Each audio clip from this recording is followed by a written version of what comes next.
up, guys? Frank here from the Allegheny boys, and I am currently at New River Gorge National Park for the West Virginia Herpetological Society Symposium, and we are going to listen to a bunch of awesome herpetologists give some talks on their research and their current projects today, and then tonight we're going to do a little bit of herping. We just got done with an awesome sunrise shoot at the Grand View Overlook, and let's see what the day has to hold. The only bummer is that Brady is not able to make it this weekend because he had prior plans, but I hope to do him proud and get some awesome content for the boys.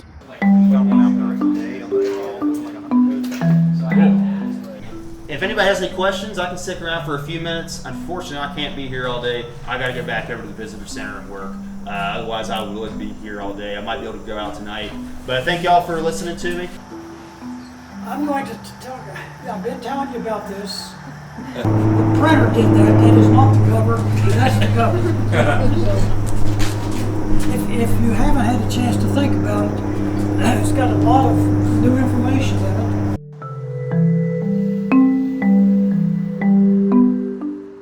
This is a wet prairie species. They're kind of early successional obligates. I have that in quotations.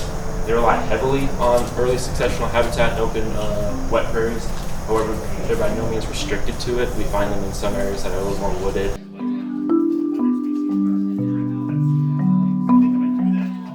And so the habitats that reptiles or other ectotherms exist in are made up of all of these heat sources and sinks. And so these exist on different scales.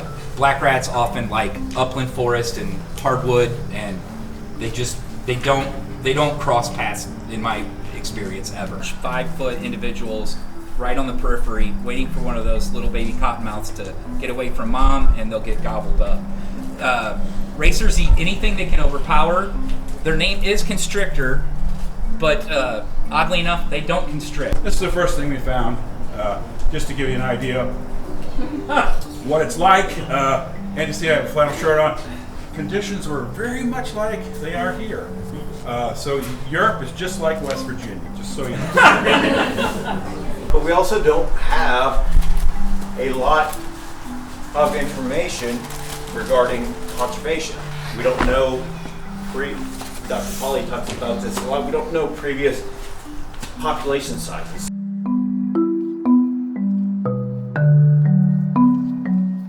I do a lot of work with freshwater crayfish. We'll explain that shortly. And I get funding, so I understand the conservation agency point of view. I live, bathe, wake up, breathe bureaucracy every day of my life. It's slowly killing me, but at the same time, I understand it. All right, guys. Well, I gotta say, those were some really interesting presentations today, and I'm really glad, despite whatever we end up finding or not finding tonight, I'm really glad that I came to listen to those really good talks. But now the presentation side of the symposium is over, and we are gonna get to herping. I'm gonna be heading out with Jackson and Joe Hildreth, and we're gonna be looking for Desmognathus Kanawha, or the Kanawha Black-bellied Salamander, which is the northernmost black-bellied salamander, and the main one that's going to be in our new field guide to the Central Appalachians. So, with no further delay, let's get going.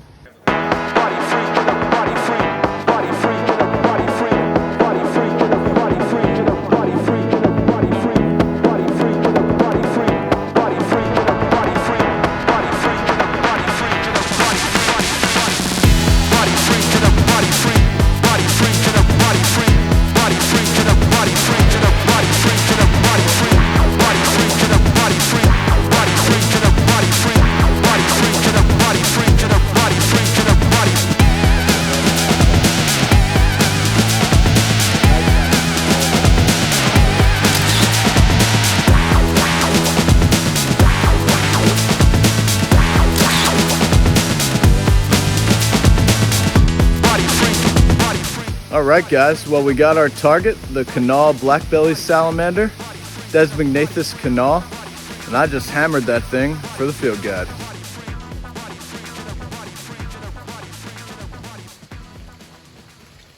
All right, guys. After we got done photographing the Kanawha Black-bellied Salamanders, we completely struck out on the Midland mud salamander, and now we're gonna go try for a little quick pit stop for cave salamanders, and then we're going to be heading for the main goal of the night, which is Plethodon pollyi. I'm gonna see if I can get some field guide shots for the field guide, and we're gonna see if we can get a couple people on a lifer here. So we're gonna see what we can get. Stay tuned. Related people. That's awesome. Where should I take this guy? Well, can you get in the shot? In it? Yeah, I'm just kidding. Action. Well, guys, we did not have any luck last night looking for Plethodon pollyi. We did get that tiny little cave salamander, which it's no big adult, but it was one with a really nice color. And that's something that I always appreciate about a salamander. But you know, with pollyi, it can always be tough. We kind of feel like there's maybe some factor about them that we just don't understand. That is another factor that causes them to come out of their crevices, the shale crevices, and come to the surface for feeding and whatever else it is they do. Because last night it seemed like it was pretty good conditions, but the problem maybe could have been that there was a pretty big dry period before this, so it just wasn't enough moisture to bring them out. Either way, it was still a great time getting to hang out with everyone, do some awesome herping, and we really did get to see a lot of stuff this weekend. And we got to knock out our field guide shot of Desmognathus Kanawha, so that's one more species down. And until next time, guys, thanks for watching, and peace.